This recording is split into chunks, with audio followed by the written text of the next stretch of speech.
Hello and welcome back to another installment of Poke Fodder. Today I do want to touch on just a couple of things before we dive into the topic of today's video. First and foremost is if you follow YouTube, the company, or you follow a lot of creators, you've probably seen the news that came out late last week where YouTube flat out admitted that just because you're subscribed to a channel, when they go live or post videos, it doesn't mean you are going to receive alerts as to when new content is posted. Basically, in a nutshell, when someone goes live, like I did yesterday, they take the most active users on that particular channel and then alert them, and then randomly through some algorithm, I call that random, but other people who aren't subscribed will also receive alerts. So one thing that you can do is, if you like Poke Fodder, and this goes for any YouTuber that you enjoy their content, kind of set up a tier system, and subscribing is good, don't get me wrong, but then there's also that bell, and I'm not one of those people who asks for things like that. But if you want to make sure that you are alerted more often than not when I post a new video or when I do go live, go ahead and hit that bell on your screen. For some reason, being subscribed isn't enough in today's day and age of YouTube and their algorithms. So just want to make sure, if you're wanting to consume not just my content, but any YouTuber's content, if you feel like, why am I not getting alerts for that anymore? It's probably because you haven't hit the bell. So, you know, you're like, yes, I subscribe. No, I really mean I really want to watch this stuff, and then hit the bell. And that should help you get the content. Just want to help you guys out on that front. Another thing that, again, I don't really ever talk about is, if you are active on my Discord, please consider making a donation. You know, I don't do YouTube videos and definitely not using Patreon to support any kind of elaborate lifestyle that I may or may not be living. But the Discord is approaching its 1-year anniversary. My channel just recently had its 1-year anniversary, and you know, the bots, it takes money, it takes time to service those, update those, keep them running, all the things that are involved with that. The tournaments that are hosted where there is a cash payout, it's not even cash, like gift card payouts. I mean, those all come from my pocket for the beginning of, for the entirety of the first year. And it's a service that I have been providing, but the community is so large that, you know, any support that you guys want to give as far as Patreon, there's a link in the description below. Feel free. You know, it'd be much appreciated helping to keep the servers up. If you are doing Discord, the money will be used for Discord, actually.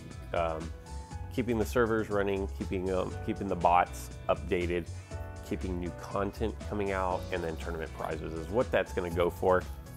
It's not going to go for me buying some fancy new car, and I really think my channel is probably way too small for me to even buy a new car off of any of the Patreon donations, but that would be very much appreciated. Just another way to kind of show support, and by no means do you have to do it, but as we approach that 1-year anniversary where I have to re-up and pay for all the server space and everything again for the bots, some things will be moving over to only having access for those who have made donations. The Discord will still be there. Nothing's going to change as far as that goes, but there will be some things that will be subscription-based access, if that makes sense. So that is that. Done with the housekeeping. In Pokemon Duel news, it looks like through data mining that the option for friends lists are going to have already been written into the code. Not really sure if that is going to be implemented right at 6.0 or if it's just a placeholder for a future update, but definitely excited about having a friends list. A lot of times, you know, when you want a room match with someone, it's, you know, type in my name and blah, blah, blah, blah. If there was a friends list where you could just say, hey, who's on, and then challenge them to a duel, that would probably expedite that process a little bit. Kind of excited about a friends list. I'm really excited about the potential of a full new user interface. I will say that what we have here, I actually really like. And then if you will think back to the most recent gym that we had, I really liked the beachy background where it looked like we were in one of the hotels looking out over the ocean. I actually thought that was really cool, and that was a new screen. One thing I definitely hope they get rid of is that atrocious green background. I think if I go to Fusion, the screen that came with 5.0, if that would go away, I would be a-okay with that. So what I want to talk about today is this figure that we're looking at here. This is actually Mega Ampharos, but I haven't done a Pokemon Spotlight in a hot minute. And so one thing that I want to get back to is kind of the roots of how I grew my channel to begin with. And that was, I noticed in the early days, I did a lot more spotlights on individual figures. And so I'm going to start right near the top. This is one of the newest figures in the game. And I'm combining Ampharos in with Mega Ampharos, because you can't run Mega Ampharos without running Ampharos. And I think the two, and yes, they are two different figures, but I think that the two combined, I think is a top 5 figure. And let me tell you why. If we go and get rid of this ground and we go to electric, it is an electric type. It has the ability of electric upsurge. While this Pokemon is on the field, your electric type Pokemon deal plus 10 damage for each paralyzed Pokemon on the field. This effect does not stack. So if you're running 2 Ampharos, you're not getting plus 20. Hope that makes sense. It is a 32, mine is level 5. A 32 wheel slice of Dragon Pulse, which hits for 90. Deals plus 50 damage if the battle opponent is a dragon type Pokemon. Now that's not really going to come into play a lot. There are not a lot of dragon types being run. You will see the occasional Noibat and Noivern currently because of Swablu decks. You know, I think Rayquaza is a dragon type. Let me go check on that real quick before I tell you something completely wrong. But I feel like Rayquaza is. It's flying in something. So if we go, there is that shiny one somewhere close by. Yeah, so it is dragon type.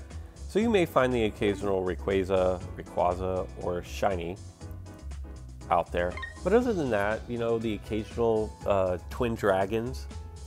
But we do have Kyurem coming out, and I believe Kyurem is a dragon type. So that you could see more use out of that coming soon. The plus 50 is going to be a 140 damage, 4 miss slice, a 4 dodge slice, a 36 wheel slice of override, which hits for 100. All adjacent Pokemon become paralyzed. That does affect your own figures. Remember that, which isn't necessarily the worst thing ever, considering that your electric Pokemon are going to get plus 10 damage for each paralyzed Pokemon. And then a 20 wheel slice of blue beacon light, which removes weight from your Pokemon on the field. Now, if we go look over at Mega Ampharos, it is an electric dragon type, so I guess if you have Ampharos and you attack into Mega Ampharos, then you have the potential to gain that plus 50 damage with the ability of Homeward Lights. And this is why I say this is a top 5 figure. And I am talking about the two of them combined. Remember, when this Pokemon appears as a Mega Evolution, and again, when its Mega Evolution ends, you may move one of your Pokemon in the Ultra Space or PC next to this Pokemon. Your electric type and your dragon type Pokemon deal plus 10 damage. If we are to look at the wheel, it's a 40 wheel slice of Dragon Pulse for 100, which is actually going to be 120 after the buffs, the self buffs, deals plus 50 damage if the battle opponent's dragon type, a 4 miss, followed by a 44 wheel slice of override, which hits for 130 after the self buffs. All adjacent Pokemon become paralyzed, another 4 miss, and then a 4 dodge. I really like the 4 dodge there because as a Mega, you only get Megas for 7 turns with the exception of Mewtwo, the Mega Mewtwo's. And if this figure were to not have that 4 dodge, if it received a status at any point during its 7 turns, more than half of its wheel is going to be a miss. So I really like that they added that little 4 slice in there. But it's the ability of Homeward Lights that really, really makes this figure shine. This figure, and if you will remember, I mentioned a few videos ago when the new update came out that I felt like the plates as we know them are going to be not necessarily faded out or phased out, I guess, but there were going to be things that would make them less relevant. And this is the first step in that direction, in my opinion, because the Mega Ampharos plate costs 2 plate slots. And when you Mega Evolve, you're going to pull a figure from Ultra Space or the PC adjacent to this figure. That's like a better Max Survive right there.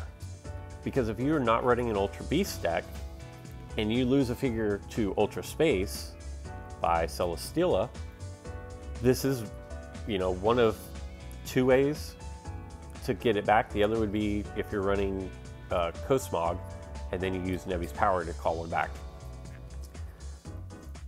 But it also, when it de-evolves, so if you get knocked out or your 7 turns run out, then you're going to be able to do that again.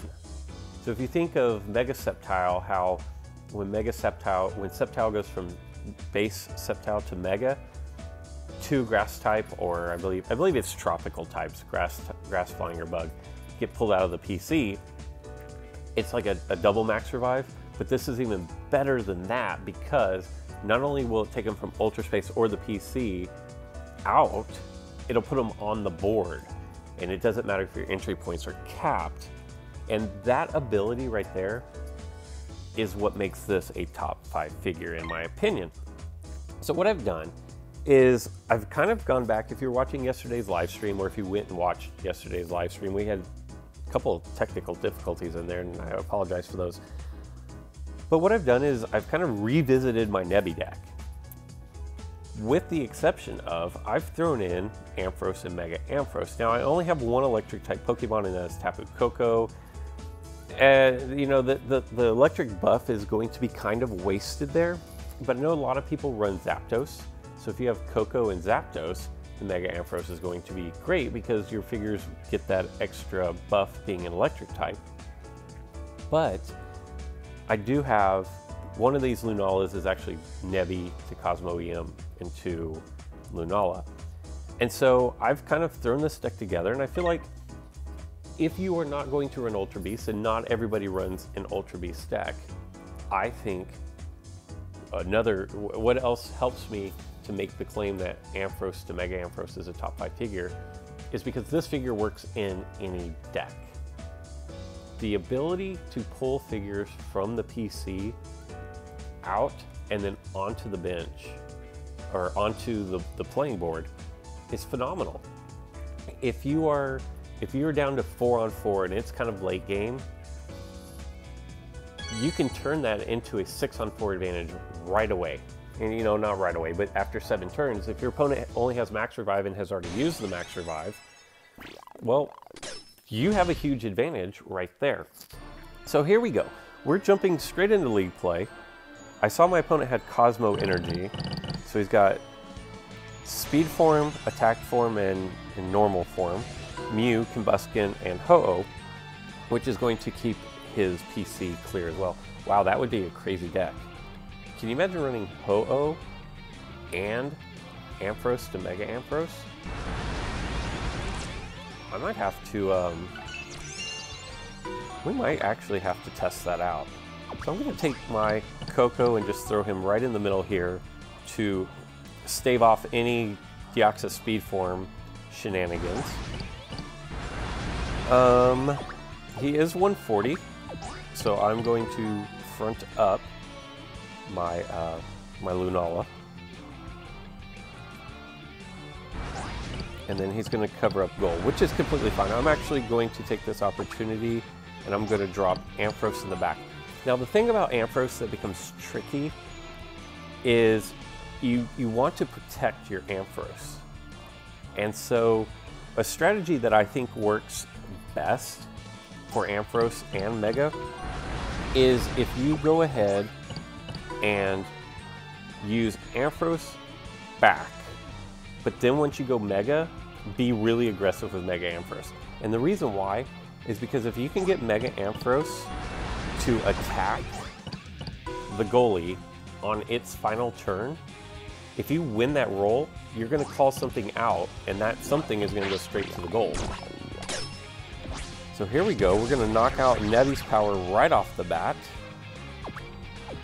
Take over the entry point. That was phenomenal right there. No complaints. And then what I think I'm going to do is I'm actually going to burn my swap spot kind of early here to take over the goal and then attack Mew because I have such a favorable matchup, and we are going to knock Mew out. And I have a nice stronghold on my opponent's entry point there.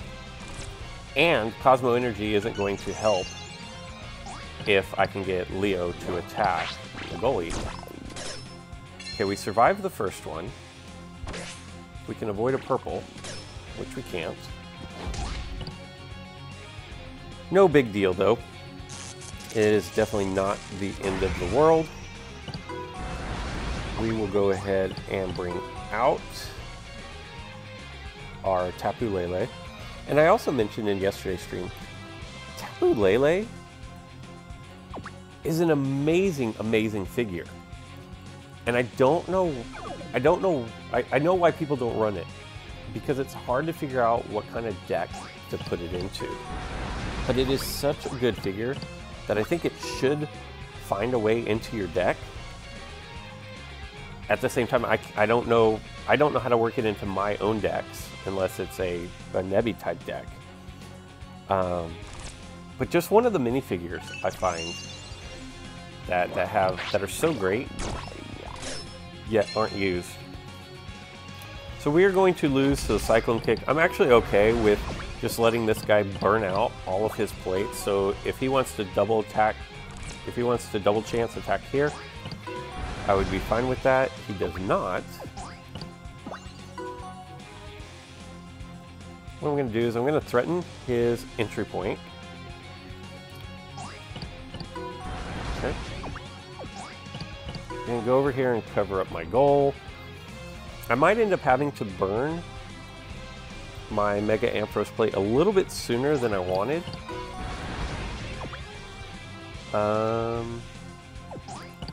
Like he can't Rainbow Wing past me, so this should be a pretty easy knockout.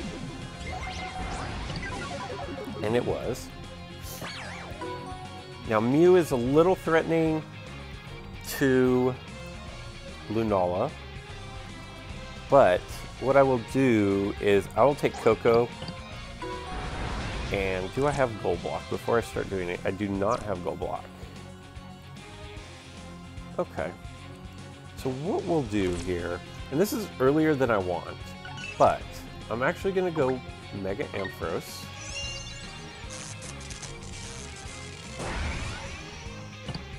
And then I'm going to put my Leo on the backside.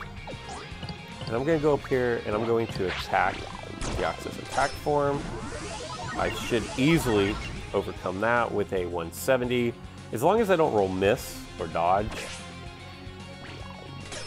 which I almost rolled dodge there, I'm going to be able to knock out his DOA. No problem. He will most likely max survive to bring DOA back out, but then I'm just going to take over his entry point with my Coco. And with Mega Ampharos, the reason why I say be aggressive with Mega Ampharos is because even if you get knocked out, you're going to replace with one of your figures somewhere in the vicinity of where you get knocked out. So if you can make it over to his side of your opponent's side of the board before getting knocked out,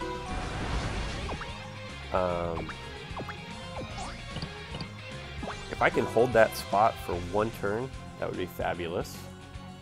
I don't know that I can, but if I can, like I said, that would be fabulous. Okay, so we did it so far, and we can't hold it twice. Okay, well, we are going to push forward. But what I was saying is, even if you get knocked out, you can leave your mark on their side of the board. So all that being said, I'm going to drop my Tapu Lele here. And my opponent is completely turtling on the back line, like zero aggression at all. He brought his attack form down once. Imagine. Okay. So I definitely don't want him to teleport onto my goal. I guess I had an extra turn that I could have taken over his entry point, but you know, anytime you get these figures who have teleport on their wheel, you just want to make sure that your goal is covered. And he's blown away his final double chance, which is perfectly fine. And he's going to get Cyclone Kick, of course. Because why would he not land Cyclone Kick? I'm going to come up here and force him to make a decision. I still have all of my plates, basically. So I feel like I'm in pretty good shape here. Unless, you know, I haven't won many rolls yet this entire game, but it's taken my opponent all of his plates to get to where he is. So, I cannot be surrounded. So I'm gonna position my Cosmo BM right here.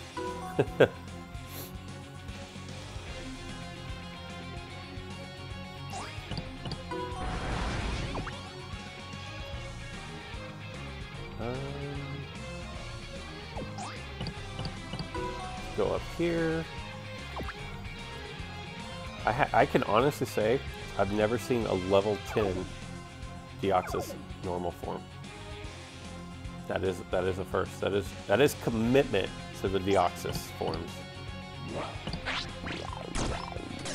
That's perfect. We'll take that all day long. He has hurdle jump left. That's it. Very good. And because my Cosmo EM can't be surrounded, I'm going to plant it there until he attacks me, and then I either teleport away or get knocked out. But I'm just going to leave it there as long as I can. I know when I'm playing, this could be game. That's game. There's nothing that can happen where I lose here. Because even doing that, we're just going to end the turn. We're going to hop over, take the surround and the evolution, and that's a good game. Now, Ampharos to Mega Ampharos didn't play a major role in my victory here, with the exception of my opponent was threatening with Deoxys attack. Oh, he could jet kick into my goal. It's not going to happen. My opponent was threatening with Deoxys attack form. I don't have anything that can knock out Deoxys attack form by itself. You know, my Lunala could have with Moongeist Beam, but my 70 on its 140 was going to be a neutral turn. So being able to call back out my Leo, cover the goal, and then have that presence of 3 figures on the midway point of the board or higher, and actually I think it might have even been 4 figures, made my opponent play turtled on the back line. So we're going to go up against a dark deck, which is bizarre because there's no dark energy, yet Yveltal, Sableye, Zoro, Pancham into Pangoro. Those are all dark types. What I'm going to do is I will open up with Coco on a moderately aggressive. I'm not actually going to threaten because he's most likely going to bring his Coco. Alright, so I will go ahead and take over the entry point since it's going to be given to me. And saw that coming, which is fine. That's going to open the door for me to press forward with Cosmog.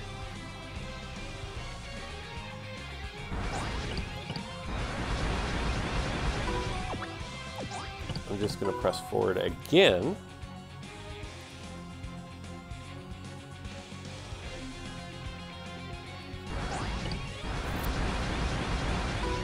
All right, now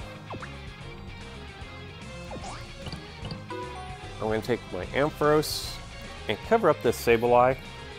Lunala and Leo both have hard times with Sableye. So, and then Tapu Lele as well.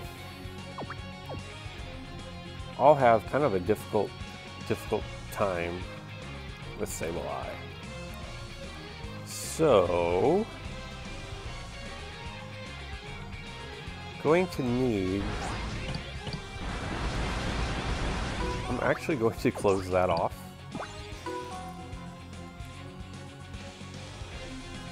Just to frustrate my opponent. Like, it's solely a frustration thing. Okay. And let's be real, Splash was most likely going to be a loss anyways. I will bring Lunala down.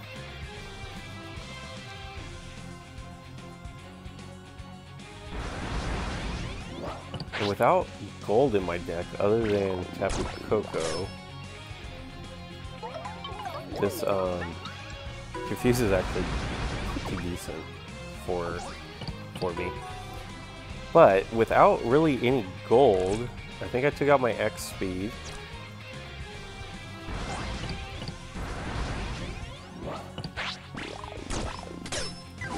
We're gonna get knocked out there. But we're gonna close off that door. My opponent may just leave Cosmog alone at this point, simply because there's really not much chance of me landing Nebby's power. What he doesn't know is I have a propensity to roll my off attacks with my figures.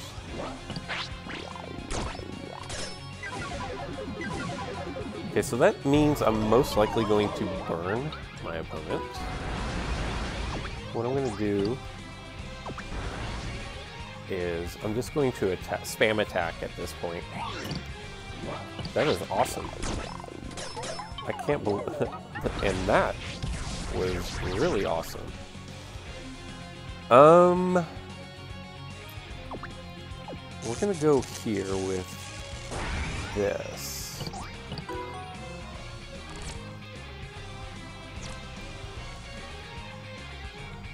And then after that, we're gonna hop over here. Most likely we're gonna roll Will-O-Wisp, and that's fine. Or we're just gonna spin over into the mess. That was just kind of bad luck. Odds were that that wasn't gonna happen, but okay. So we survived that. This should be a fairly easy knockout right here. Should be. Okay. Wild Charge is good. Lele is great in a status deck. So maybe I need to come up with a status deck.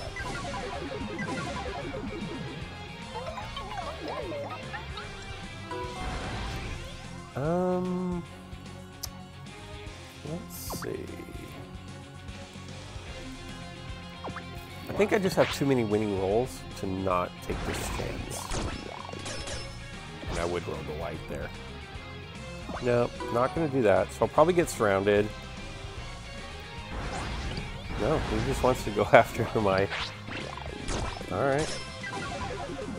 Which is pretty much going to spell the end of Leo. Let me make sure. Do I have gold block? I do not have a gold block. So what I'm going to do, I'm going to backtrack with my Ampharos.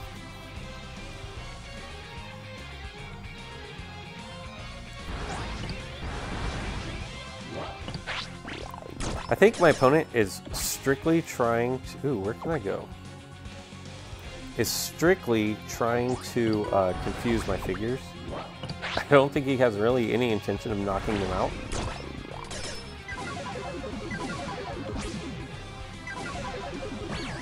Okay. I imagine there's a max... No, no max survives. Okay.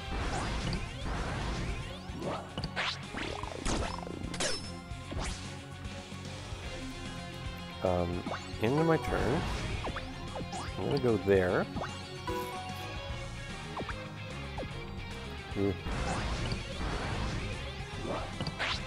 Alright. Okay, we will end our turn there. What do we want to do here? I think our best plan of attack is, let me just go Mega.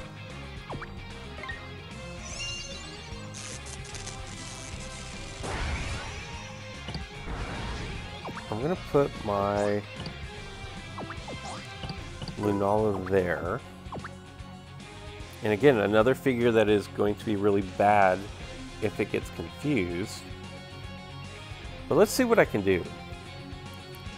Don't really see many double Sableye decks anymore. And it's a nice matchup for my opponent. Oh, that'd have been perfect. We definitely don't want to do that. We'll take over this entry spot.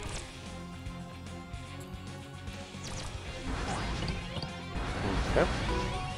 That works. So I will go up here. Now I want to try to attack, I believe, I want to go after... So this is what we're going to do. We're going to go after you. And get the nice knockout there. Perfect. And that is huge. Because Sableye has a lot of miss when confused. And I do have the swap spot. So I had a... Well, the swap spot isn't going to work out for me there, is it? So what we can do is we're going to go here and we're going to attack. Try to land our 100 and a 90. That works as well. That actually worked out really, really well for us.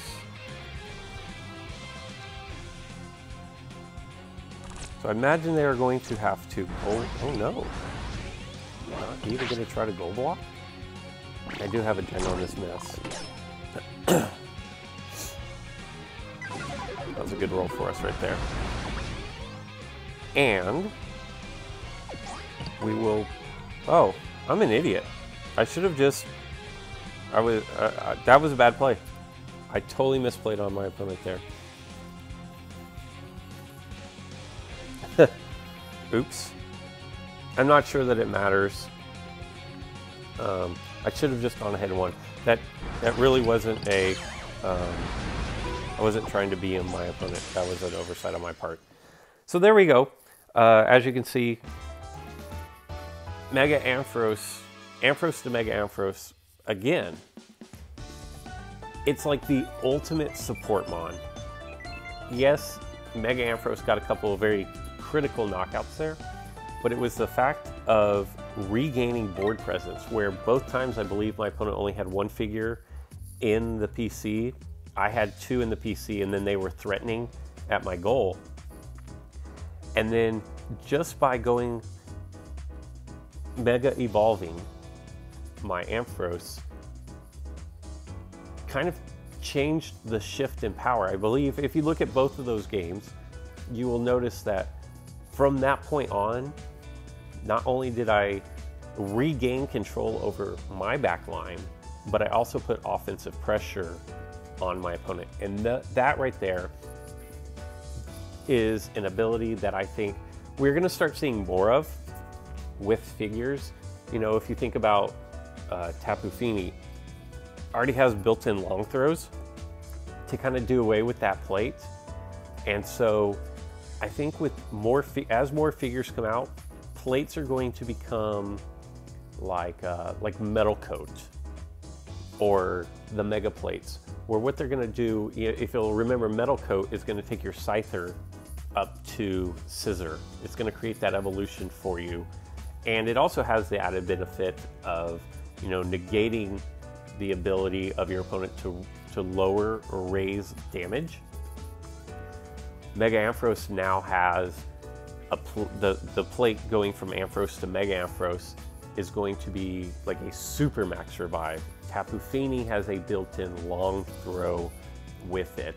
So I think what we're going to start seeing are plates like the Metal Coat and abilities where a plate will take a figure and give it an ability. And we're going to see more of that than, say, like Swap Spot and Double Chance, things of that nature. If you look at Deoxys attack form, it already has a built-in Bright Powder. If you look at Drapion and Kabuto, they both have Battle Armor ability, which is the same thing as loosely the same thing as a Bright Powder as well. And then you have like Taunts, which are kind of respent Double Chances, so things of that nature.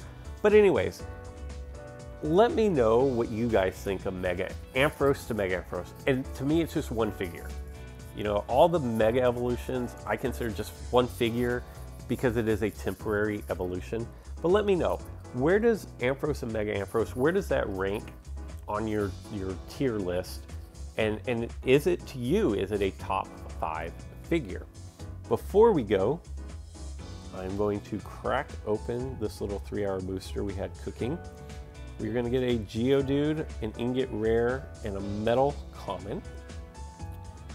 Always okay with those. I'm actually going to just set this 24-hour booster up, so we won't be opening any more boosters for the next 24 hours. And I did complete one of my daily missions.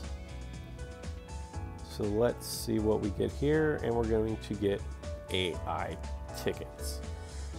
That is going to do it for today's installment. I hope you guys learned something.